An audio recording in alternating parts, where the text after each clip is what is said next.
अच्छा मुझे ये बताओ, तुम बीबीए की पढ़ाई कर रहे हो, तुम 12th की कर रही हो, तुम कुछ और कर रहे हो, तुम कुछ और कर रहे हो, क्या जिस लेवल पे तुम पढ़ाई कर रहे हो उससे ऊपर लेवल वाले लोगों की तुम परीक्षा ले सकते हो क्या? उनके बारे में कोई टिप्पणी कर सकते हो क्या? उनके बारे में कुछ बोल सकते हो क्या? क्योंकि हमें पता है कि वो हमसे बहुत ऊपर लेवल के हैं, बहुत उनका स्टैंडर्ड हमसे बहुत हाई है। यदि कोई बीबीए का बच्चा चाहे कि मैं एमबीबीएस वाले की एग्ज़ाम ले लूँ, मैं उसकी परीक्षा करूँ या उसकी उस स्टडी पे टिप्पणी करूँ, तो इज़ इट पॉसिबल?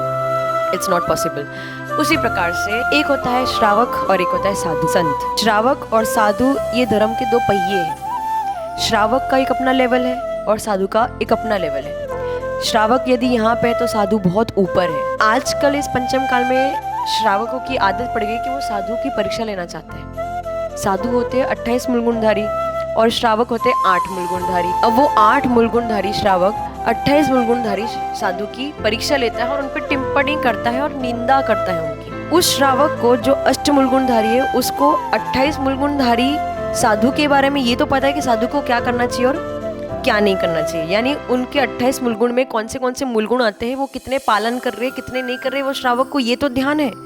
परंतु श्रावक को ये ध्यान नहीं है कि उसके 8 मूलगुण क्या कह रहे हैं, क्या वो 8 मूलगुण का पालन कर रहा है या नहीं कर रहा है। आप तो साधु संतों के चरणों की धूल के समान भी नहीं हो। अगर आचरण की बात करें, अगर कैरेक्टर की बात करें, तो साधु संत ने एटलीस्ट घर का त्याग तो किया है, दिन में एक बार आहार तो ले रहे हैं, केशलोज भी कर रहे हैं, पैदल विहार भी कर रहे हैं, उनसे जितनी चर्या का पालन हो पा रहा है वो सब कुछ कर रहे हैं। तुम क्या कर रहे हो?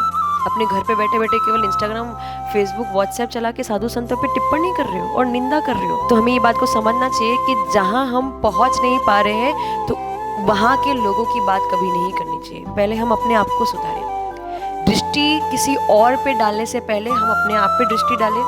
किसी और को दोषी बताने से पहले हम स्वयं अपने दोषों को ढूंढने की कोशिश करें। हम अपने दोषों को ढूंढें, हम अपने आप को सुधार लें, और जब हम उस लेवल तक पहुंच जाए उसके बाद सोचें कि ये साधु सही से काम कर रहा है कि नहीं कर रहा है, क्या वो अपने 28 मूलगुण का पालन कर रहा है कि नहीं कर रहा है।